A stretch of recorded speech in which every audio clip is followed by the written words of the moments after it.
पूरे देश में गणेश चतुर्थी की तैयारियां जोर शोर से चल रही हैं। महाराष्ट्र की सरजमी से शुरू हुआ ये उत्सव अब देश के सभी भागों में हर्षोल्लास के साथ मनाया जाने लगा है। गणेश चतुर्थी के उत्सव में लोग भगवान गणेश की प्रतिमाएं अपने घरों में स्थापित करते हैं और विधिवत पूजन के बाद उत्सव की समाप्ति पर उन प्रतिमाओं को पावन नदियों में प्रवाहित करते हैं।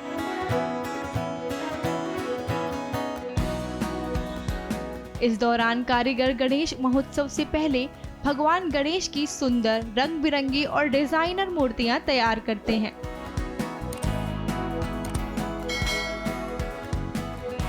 मूर्तियों को आकर्षक बनाने की होड़ में कारीगर प्रकृति को नुकसान पहुंचाते हुए हानिकारक केमिकल्स और पीओपी का इस्तेमाल बहुत अधिक मात्रा में करते हैं, जिससे मूर्तियों का व्यापार बढ़ सके। ये मूर्तियां विसर्जन के बाद नदियों के पानी को दूषित करती हैं, जो प्रकृति को अनेक तरह से नुकसान पहुंचाता है। सरकार ने इस विषय को गंभीरता से लेते हुए प्रतिमाओं के निर्माण में पीओपी के प्रयोग पर प्रतिबंध लगा दिया है।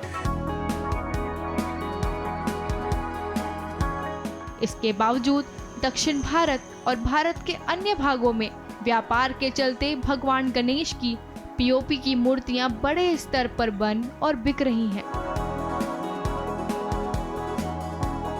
इस मुद्दे पर पर्यावरणविद अरुण प्रसाद ने विरोध जताते हुए अपनी आवाज भी उठाई है।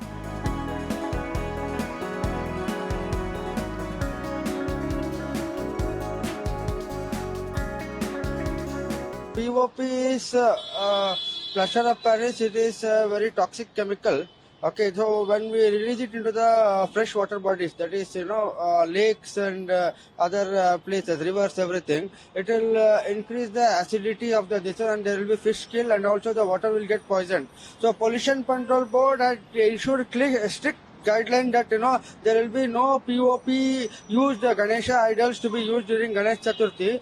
And also the toxic chemicals. POP always uses very colorful paints that again itself is very toxic. Okay, it is not organic or biodegradable. So the $1 million question arises is that what is Karnataka Pollution Control Board doing, and also the municipality, BBMP, what are they doing? They should have stopped the entry of these POP idols. It is not a small one, it is a big idols.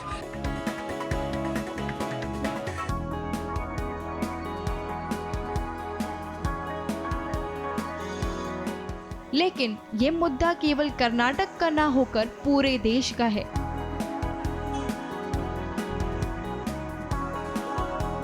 ये सवाल है प्रकृति के संरक्षण का और उन जीवों के जीवन का जो पूरी तरह से प्रकृति पर निर्भर हैं।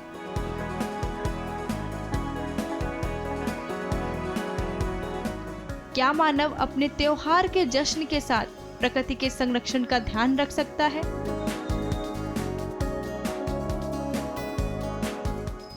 इस पर हमें विशेष ध्यान देना होगा।